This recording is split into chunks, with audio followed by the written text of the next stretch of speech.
Welcome back to the channel where we take the machinery of your mind apart to see how it really works. Today we are diving into two massive ideas from Daniel Dennett that completely overturn how you experience your own existence. First, we are going to destroy your sense of time. And then we are going to rebuild your consciousness from the perspective of a single cell.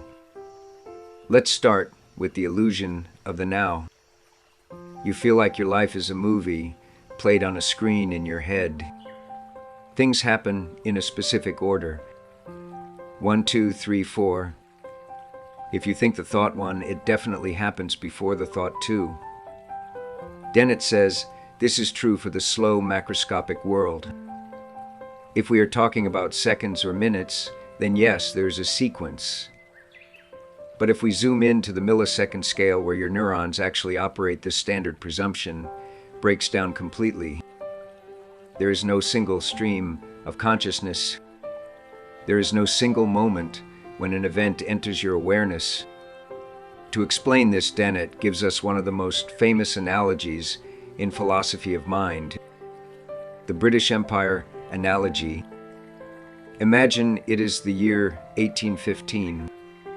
The War of 1812 is technically over because a truce was signed on Christmas Eve 1814. But the news has not traveled yet. So in mid-January, the British forces act under the assumption that the war is still on and they fight the Battle of New Orleans.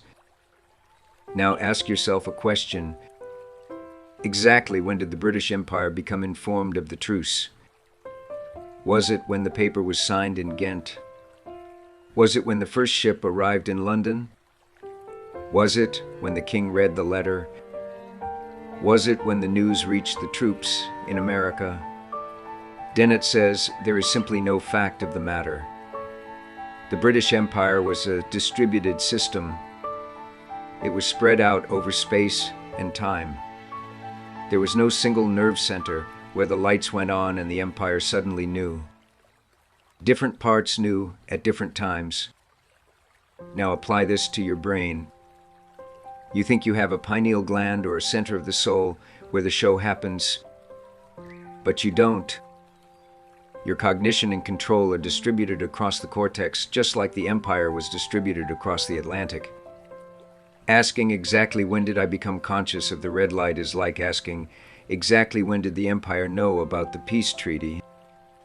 It is a category error. The brain processes different aspects of the red light at different times in different places. There is no single finish line in the brain where things become conscious. Putting a date and a time on a conscious event is an arbitrary narrative we construct later. It is not a biological fact. And speaking of narratives, this leads us to the problem of probing.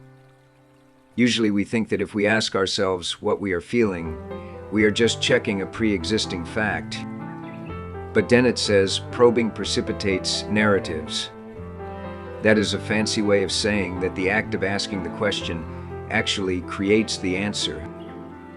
If you ask yourself, when did I decide to push the button, your brain cooks up a story to answer that query. You are not measuring a timestamp. You are writing a history book. This is the multiple drafts model. There is no master judge in the Cartesian Theater watching the show. There are just judgments and interpretations, fixing points in a fluid sequence. Now, this is a hard pill to swallow. It feels counterintuitive. So to understand how a system like this could possibly exist, we need to switch gears. We need to stop looking at the brain as a black box and start looking at how it was built. This is the second half of our journey today. The evolution of consciousness. Dennett quotes Valentino Breitenberg, who said it is much easier to imagine how a machine works if you build it from the inside out rather than trying to guess from the outside in. We call this downhill synthesis. So let's go back to the very beginning. Scene 1, the birth of boundaries. In the beginning, there were no reasons in the universe, only causes. A rock falls because of gravity, that is a cause. It doesn't fall synodor to an order to vendi ground. Nothing had a purpose. Nothing had a function. Nothing had interests. But then simple replicators emerged. These were the first biological machines that could copy themselves. And suddenly, for the first time in the history of the cosmos, a point of view was born. Because these replicators had an interest. They wanted to survive. Well, they didn't want it in a psychological sense, but they acted like they wanted it. If they didn't replicate, they vanished. So now the world was divided into categories. There were things that were good for replication and things that were bad for replication. This is the birth of values. This is the birth of me against the world. As soon as you have a drive for self-preservation, you need a boundary. You need to define what is inside the castle and what is outside. Dennett points out that this primordial selfishness is the seed of all consciousness. Look at the immune system. It is a perfect example of this ancient logic. Your body has millions of antibodies that are constantly checking things. Is this me, or is this an invader? Is this friend or foe? But here is the crucial connection to the British Empire analogy. The immune system has no general. There's no headquarters telling the white blood cells what to do. It is a distributed army of blind mechanical routines. Millions of tiny locks looking for tiny keys. And yet it exhibits intelligence. It protects the self. This tells us something profound about nature. Nature is not a top-down engineer. Nature is a bottom-up tinkerer. Human engineers like to design things where one part does one job. The carburetor mixes the fuel, the spark plug ignites it. But Mother Nature is messy. She relies on serendipity. In the brain, one element might serve multiple functions at once, because nature doesn't care about clean design. She only cares about what works. So when we try to find the consciousness module in the brain, we fail because it doesn't exist.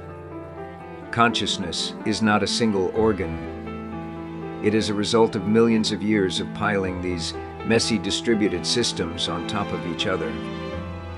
It started with a simple boundary of a cell saying, "This is me and that is bad."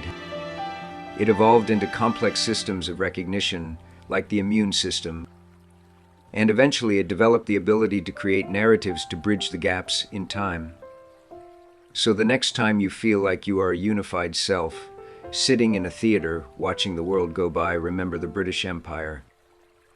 You are a vast sprawling network of armies and bureaucrats and messengers. And the feeling of now is just the official story you tell yourself to make sense of the chaos. It is a humbling thought, but it is also a liberating one. We are not fallen angels trapped in a machine. We are the glorious chaotic result of billions of years of blind mechanical trying.